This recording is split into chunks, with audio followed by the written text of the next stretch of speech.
ವೀಕ್ಷಕರೇ, ಎಲ್ಲರೂ ಹೇಗಿದ್ದೀರಾ? ಚೆನ್ನಾಗಿದ್ದೀರಾ ಅಂತ ಭಾವಿಸ್ತೀನಿ. ನಾನು ನಮ್ಮ ಚಾನಲ್ನಿಂದ ಅಡುಗೆ ಮಾಡೋಣ ಅಂದ್ಕೊಂಡಾಗ ಯಾವ ಅಡುಗೆ ಮಾಡೋಣ ಅಂದಾಗ ಸಿಹಿ ತಿಂಡಿ ಇಂದ ಶುರು ಮಾಡೋಣ ಅಂದ್ಕೊಂಡು ಸಿಹಿ ತಿಂಡಿ ಮಾಡ್ತಾ ಇದ್ದೀವಿ. ಏನು ಅಂದರೆ ಕೊಕೊನಟ್ ಡ್ರೈ ಫ್ರೂಟ್ಸ್ ಲಾಡು ಅಂತ. ಅದಕ್ಕೆ ಏನೇನು ಬೇರೆ ಸಾಮಗ್ರಿಗಳು ಬೇಕು ಅಂತ ಬನ್ನಿ ನೋಡೋಣ. ಮೊದಲಿಗೆ ಬಾದಾಮಿ, ಪಿಸ್ತಾ, ಗಸಗಸೆ, ವಾಲ್ನಟ್, ದ್ರಾಕ್ಷಿ, ಎಳ್ಳು ಮತ್ತು 2 ಏಲಕ್ಕಿ ತಗೊಳ್ಳೋಣ.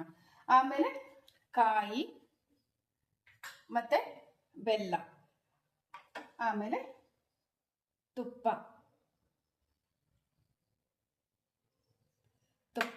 ಇವಾಗ ಕಾಯಿನ ಜಾರಿಗೆ ಹಾಕೊಂಡು ರುಬ್ಕೊಳ್ಳೋಣ. ಕಾಯಿನ ಜಾರಿಗೆ ಹಾಕೊಳ್ತಾ ಇದ್ದೀನಿ. ಏಲಕ್ಕಿನ ಅದ್ರ ಜೊತೆನೆ ರುಬ್ಕೋಬೇಕು. ಇವಾಗ ಕಾಯಿ ರುಬ್ಬಾಯ್ತು. ಕಾಯಿ ಜೊತೆನೆ ಏಲಕ್ಕಿನ ಯಾಕೆ ಹಾಕೊಂಡು ರುಬ್ಕೋಬೇಕು ಅಂದ್ರೆ ಘಮ ಚೆನ್ನಾಗಿರುತ್ತೆ ಅಂತ. ಇವಾಗ ಬೆಲ್ಲ ಹಾಕ್ತಾ ಇದ್ದೀನಿ.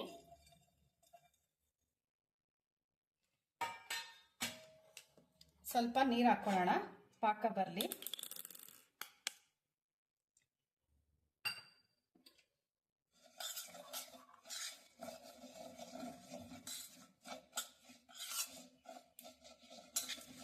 ಕಾಯಿ ಜೊತೆಗೇನೆ ಏಲಕ್ಕಿ ರುಬ್ಬೋದೇನಕ್ಕೆ ಅಂದ್ರೆ ಘಮ ಚೆನ್ನಾಗಿ ಬರುತ್ತೆ ಅಂತ.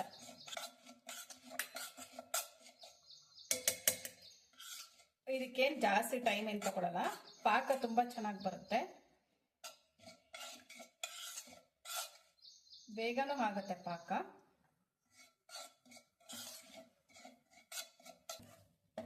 ನೋಡಿ ಹೇಗಾಗಿದೆ ಬರ್ತಾರೆ. ಇದಕ್ಕೇನು ಜಾಸ್ತಿ ಬೇಕಾಗಿದೆ, ನಾನು ಹೇಳ್ದಂಗೆ ನೋಡಿ ಪಾಕ ಎಷ್ಟು ಚೆನ್ನಾಗಿ ಇದಾಗಿದೆ ಅಂತ.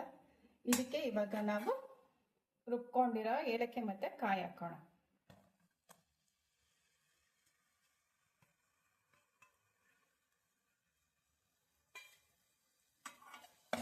ಚೆನ್ನಾಗಿ ಮಿಕ್ಸ್ ಮಾಡ್ಕೊಳ್ಳೋಣ.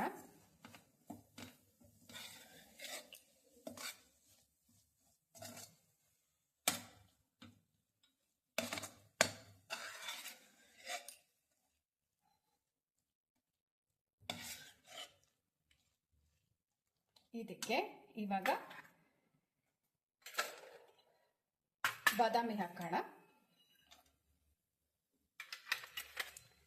ಪಿಸ್ತಾ,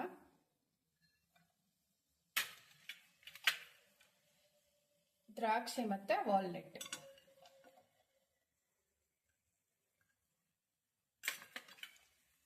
ಗಸಗಸೆ,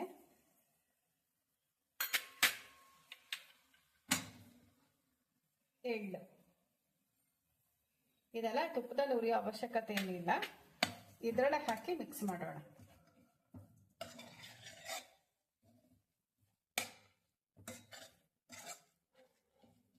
ತುಂಬಾ ಚೆನ್ನಾಗಿರುತ್ತೆ ಇದು ರುಚಿ ತಿನ್ನೋದಕ್ಕೆ.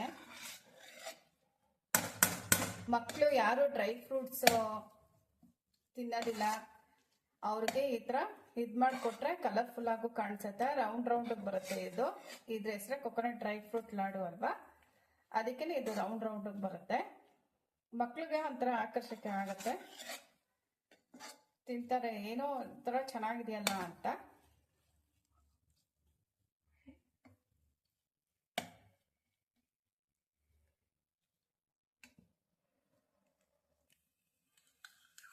ಇದಕ್ಕೆ ಇವಾಗ 2 ಸ್ಪೂನ್ ತುಪ್ಪ ಹಾಕೋಣ.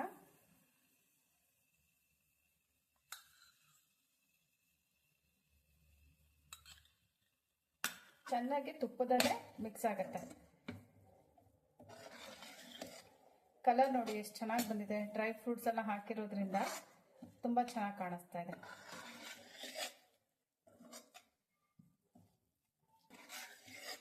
ಇದು ಇವಾಗ ಆಗಿದೆ. ಇವಾಗ ನಾವು ಇದನ್ನ ಉಂಡೆ ಕಟ್ಕೊಳ್ಳೋಣ. ಸ್ವಲ್ಪ ಆರಿದ್ಮೇಲೆ ಉಂಡೆ ಕಟ್ಕೊಳ್ಳೋಣ, ಚೆನ್ನಾಗಾಗತ್ತೆ.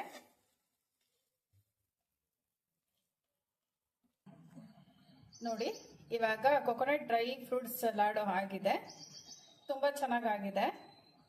ಇದ್ರ ಮೇಲೆ ಒಂದೊಂದು ದ್ರಾಕ್ಷಿ ಇಡೋಣ, ಚೆನ್ನಾಗಿ ಅಟ್ರಾಕ್ಟಿವ್ ಆಗಿ ಕಾಣುತ್ತೆ.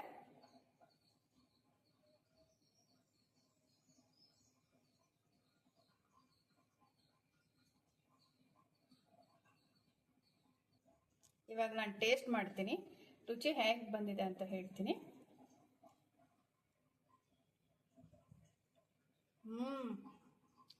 ತುಂಬ ಚೆನ್ನಾಗಿ ಬಂದಿದೆ ರುಚಿ. ನೀವು ಮನೆಯಲ್ಲಿ ಟ್ರೈ ಮಾಡ್ಬೋದು. 10-15 ನಿಮಿಷ ಅಷ್ಟೇ. ಇದು ಸ್ವೀಟ್ ತುಂಬ ಚೆನ್ನಾಗಿದೆ, ಆರೋಗ್ಯಕ್ಕೆ ತುಂಬ ಒಳ್ಳೆಯದು. ನೀವು ಮಾಡಿ ರುಚಿ ನೋಡಿ ಕಮೆಂಟ್ ಮಾಡಿ, ನಮ್ಮ ಚಾನಲ್ನ ಸಬ್ಸ್ಕ್ರೈಬ್ ಮಾಡಿ, ಲೈಕ್ ಮಾಡಿ, ಶೇರ್ ಮಾಡಿ.